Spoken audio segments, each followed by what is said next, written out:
There's two things that make this canyon special. One are the palm trees, and secondly, the story of the Kauai people, because this is their homeland. This is a village site. Andreas Canyon was a village site for a clan. And I'll tell you those two stories. If you can get that, then you really know what's special about this place. Palm trees, number one. What's the name of it? Washingtonia, very good. Filifera. There's about 2,800 different species of palm trees in the world. There's a lot of different kind of palm trees. This one is called a California fan palm. California because it's the only one in the world that's native here. Some scientists believe that it might be the only one native in all of North America. All those palm trees in Florida, for example, came from other places. But for sure, it's native here, and these canyons, they're wild and natural. So these canyons are known as the largest California fan palm oasis in the world. Palm Canyon is the largest. Andreas, second largest. Okay? It's a very special place. Also, it's the only species of palm tree in the world that keeps its fronds for the life of the tree. If man does not mess with it, it'll have a full skirt.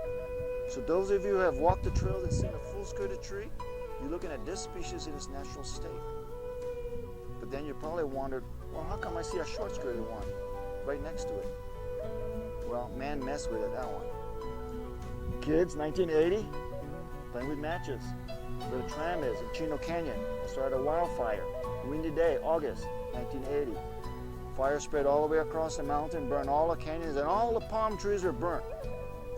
Every canyon you go into, you're going to see evidence of this large fire. Now, if you can imagine, all the fronds are burnt off. Look like telephone poles in here. All the fronds you see today all came back after the fire. And the full-skirted ones were not even here. They grew from a seed after the fire. Okay? And there's some over 50, 60 feet tall, full-skirted. Because in the first 20 years, these trees can grow anywhere from 1 to 2 feet per year, very quickly, like weeds. Given all the water and sunshine they can handle, they shoot up. But after 20 years old, they're kind of like us old guys. 1 to 2 inches per year. Very slow rate of growth. So those in the fire over 20 years old, short skirts. They haven't grown very much in 30 years. So that's what you're going to find. And to see the trees, basically the fire didn't kill them, right? They're flourishing. So the question is, why is that? No scientists here? You only find palm trees where there's a lot of water. They need a lot of water to survive. So about 80% of its weight is made up of water. They're very moist inside. Help make it very fire resistant. And secondly, it's not really a tree. Yeah, we call them palm tree, but it's not really a tree. It's a monocot. It's like a giant grass. If you look at a cross section of a tree that's been cut, like in Palm Canyon, the picnic area, we've cut some down, and just for you to look at. There's no cambium growth rings like a normal tree would have, but instead the whole entire trunk looks like made up of vascular tissues, like straws. To me, it looks like the root system. Thousands of these roots go right up the trunk to the heart. So you can burn all the bark off. You could carve this tree all you like. But as long as connecting tissues from roots to heart, the tree survives. There's some tree that's been hollowed out from a fire and just a sliver, and yet they're still flourishing because it's connecting tissues. Okay. Washingtonia filifera. Who discovered this tree? Good. That's what I thought too, until I asked the scientists, "Hey, who discovered this tree?" And they told me this story. It's kind of interesting story. It was actually discovered in the 1800s by a German scientist, never been to America. Saw this tree growing in Belgium in the Arboretum. Found out the seeds came from California.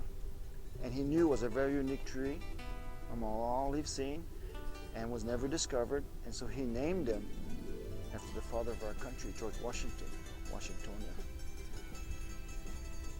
Filifera, he gets the name, is if you look really closely at the fronds, look at the edges. There's a stringy, long, stringy, hairy things like threads hanging out from it. That's the filifera. And actually, we got a bird, the oriole. The Scots and the hooded oriole builds their nest using the filifera. The palm tree here, a healthy palm tree can provide maybe up to 500 pounds of fruit. It looks like little blueberries with hard seed, very little meat. Of flesh. Right now it's very late in the season, so they all dried up. In October, November, when they ripen, they're very soft and juicy, and they drip, and they're very sticky. It tastes like dates. Very sweet, very nice. And the kawia, that was a major food source for them. Palm tree was probably the most important plant to the Kawia people. In fact, it's the only plant I know that has a legend to it. It's called the Legend of the Palm Tree. Has anybody ever heard of that? No?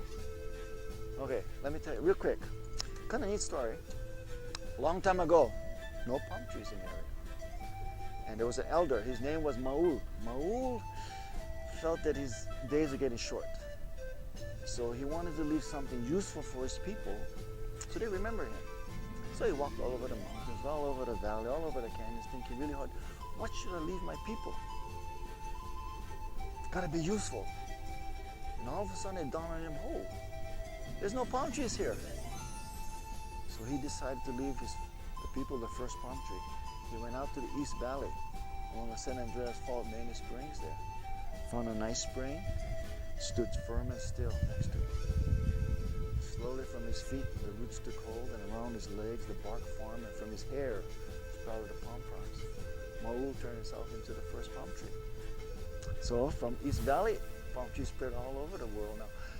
It's native here, but it's so popular all over the world. You find them because they're hardy and sturdy. You know, and winds don't knock them down. They're beautiful too. They're unique. Grows fast and easy. Just give them water and sunshine. And they can survive in 25 degrees weather. So they can survive below freezing weather. Very good tree. So what is the... Not deep. And that's why you only find palm trees where the water table is close to the surface of the ground. Actually, you see palm trees dig and you're going to find moist soil immediately, a few inches below. Yeah. Even though their root system is shallow, winds don't knock them down. Why is that? That's true. They bend, not like the oak tree. But you ever see the root system? Look, when you walk the trail, you look some trees that's close to the stream, where it's a lot of erosion. Look at all the thousands of roots that come out of the base of the tree. Imagine all these roots spread out in all directions, hanging on to ground, rock, dirt. Makes a very sturdy tree. Okay. So yes, you can't knock them down. You can't climb them either. So how do they harvest the fruit anyway? Anybody know? Get a willow pole, cut a notch in them, reach up, hook onto the fruit stem, twist it, pull the whole stem down. You don't wait for the thing to fall naturally. It's too late. The animals will gobble them all up.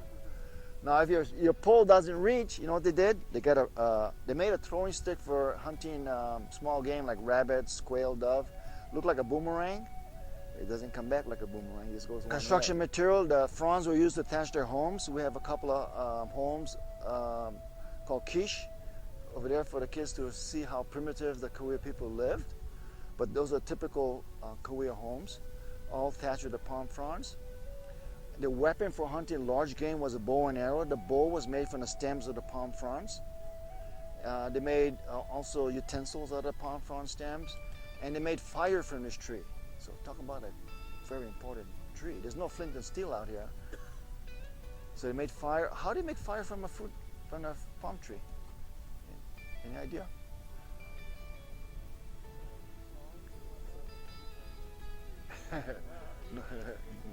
Magnifying glass would be really helpful. They took the fruit stem and made a fire drill.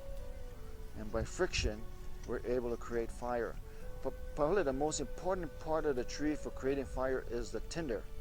You know, by friction to make fire, tinder is a very important part. And they took the tinder where the palm frond attaches to the trunk of the tree. Remember, it attaches for the life of the tree. Very fine fibers. Take a look at some of them. Really fine, dry fibers. That's what they harvested for the tinder. It caught any kind of hot amber, started blowing on it, it's just exploding into flames. So, very important tree. There's another food source the palm tree provides. Any guesses? The heart. Anybody eat the heart of palm? Oh, good, healthy. The heart of palm, however, was called the food of last resort. Starvation food. When you have nothing else to eat, then you eat the heart. Why is that? You kill the tree. You take the heart, you kill the tree. There you go. Wow.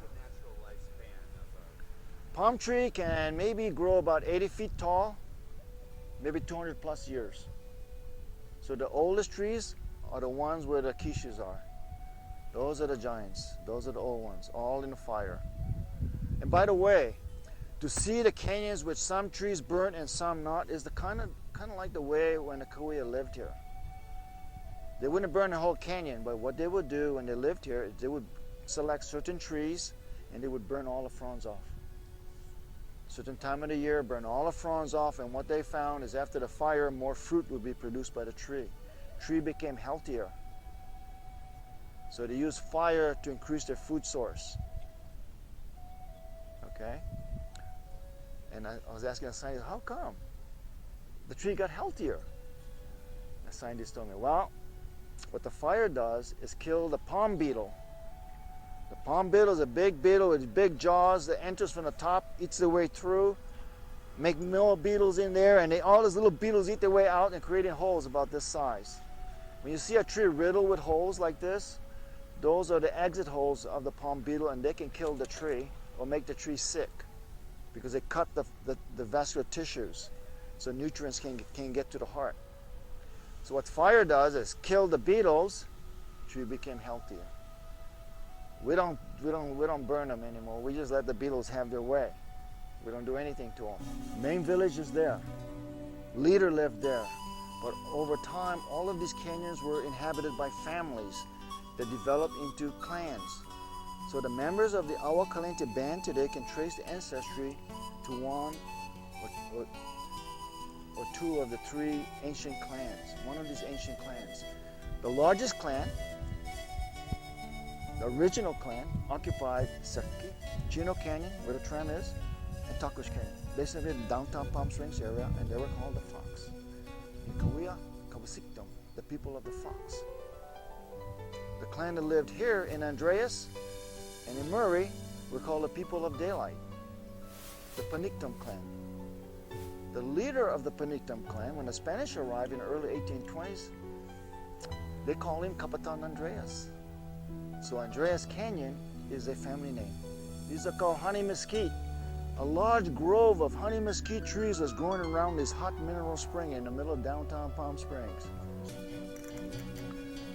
Main village is there. Leader lived there. But over time, all of these canyons were inhabited by families that developed into clans. So the members of the Agua Caliente band today can trace the ancestry to one